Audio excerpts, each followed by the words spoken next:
Good morning, JB here. July 2nd, 2024. Really quick pre-market rant. Talk about the market, some names I'm looking at. Go from there. S&P futures are lower this morning after their bounce back yesterday. Bumpy session to start the second half and third quarter of 2024. Market sold off all the way till 11 o'clock. The VIX soared, and then only to find buyers reverse course and closed in the green. The VIX closed in the red. Yields, which had risen, dropped.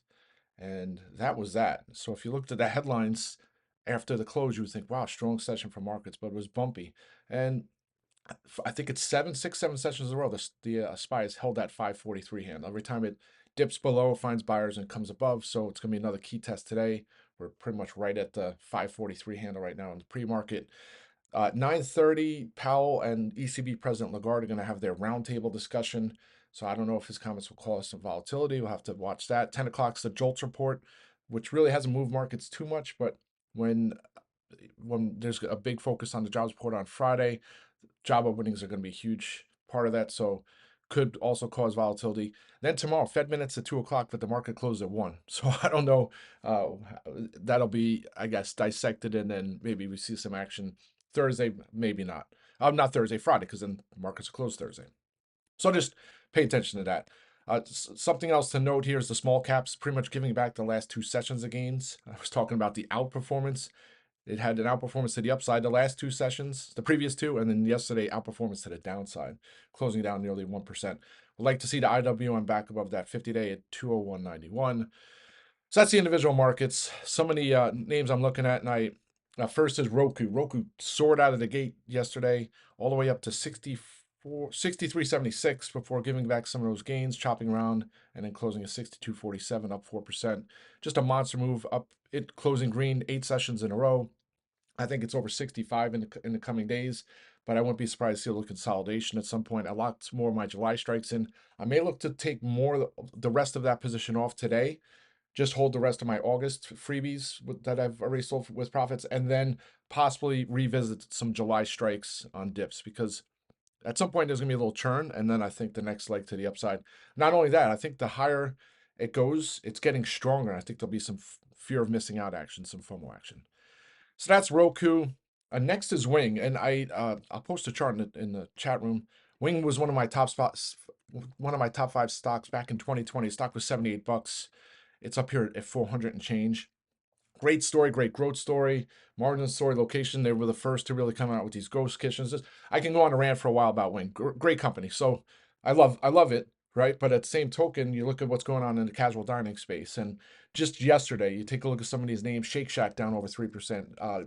McDonald's down nearly 2%. Yum Brands down 2%. Domino's Pizza down 2%. And then there's Wingstop. Wing, one of the last stocks in the casual dining space standing. Like it seems like it hasn't come under pressure. And you look at some of these charts and some of these casual dining names, and they don't look so hot, right? I mean, McDonald's down strongly down the last 2 sessions. Domino's Pizza down from 535 down to 500.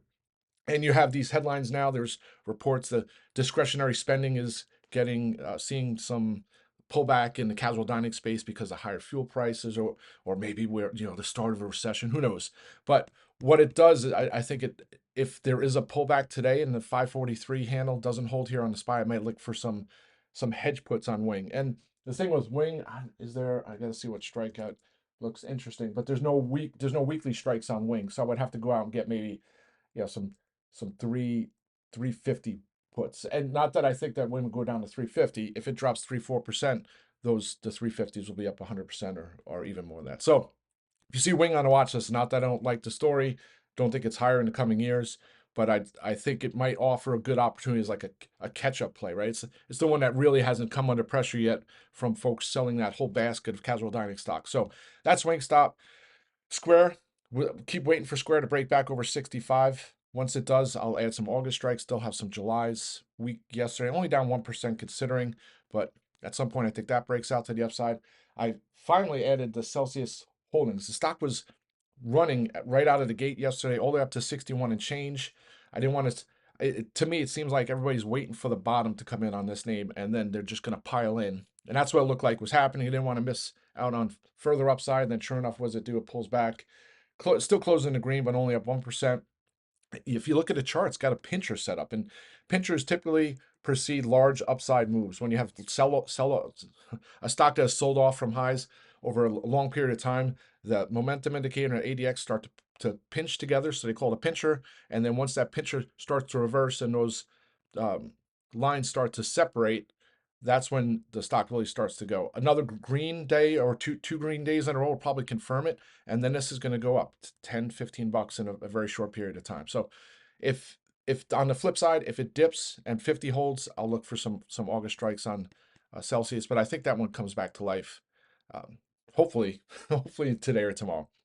That's that Chewy. I was saying in the afternoon on in the chat room, I'm tempted to add some more strikes here. At some point, Warren Kitty's going to do his live stream on Chewy, and maybe he paints a picture and Graves gives this paints a picture of this great story. He's able to, describe it, the fundamentals, whatever he's going to do, and then maybe it starts to get back over $30 and embarks on its move up to near 40. And so much negativity now around the name. So I think that some of the people look at it, say, wow, GameStop, look what happened with GameStop when he pumped it. It went all the way back down. The same thing's going to happen with Chewy. So maybe there's that narrative there that's probably punishing the stock a little bit because Chewy already had a 14% short interest. But I think maybe that we churn through that, and then that offers an opportunity for some more upside. The good thing is my premiums on the January strikes held up somewhat. I mean, I could have sold them substantially higher on last week and yesterday morning at the open, but I'm just going to hold. I already sold a lot of those in, just have a couple of those left. Still have some of the August 45s. And then similarly, I'll probably look, especially if it holds 25 here this morning, I might look for some July strikes if some of the premium creeps out of those calls. Not much here to add about National Beverage, Fizz, ticker FIZZ. If it holds 51 or so is my stop. So if it breaks under 51, I'll look to close the last of my 51.75 strikes. But the more I look, I said it, they had their earnings Wednesday after close, or it was Thursday morning, the stock soared 15, 20%, whatever it was. And then it's holding those gains. So it held the gains on Friday. It rallied again another 3% yesterday. And typically when that happens, it bodes well for more upside. So is it 55? Is it 60? I don't know, but 55 will probably be an area I either lock. I only have a couple left, a few more, and then hold for 60, or probably lock them all in and probably won't revisit in some time. And then Dell. So I wouldn't say last but not least, but Dell, a huge reversal, $10 off the lows from the open yesterday, then closed up nearly 4%. Very strong move to the upside. Evercore ISI analyst came out, just maintained their outperform rating, $165 price target. To me, the story has not changed. All these dips, I think it just offers an opportunity to add more strikes. I'll just hold on to what I have for now, and then if some follow through maybe today and into tomorrow, then maybe I'll look for some strikes. But I'm not saying I'm cautiously, I should say I'm cautiously optimistic that the SPY is going to go back up and test 550. But at the same token, I think if we don't hold 543 here on the SPY, there's a possibility the possibilities increase of the test to at least 535 or so. I think that's about it, folks. I'll be back on audio later. Trying to think of some of the other names. Exact Science, just fiddling around since I got those calls. Hopefully that starts to head higher. Altimmune, they're going to be at they're going to participate at a Leerink conference next week.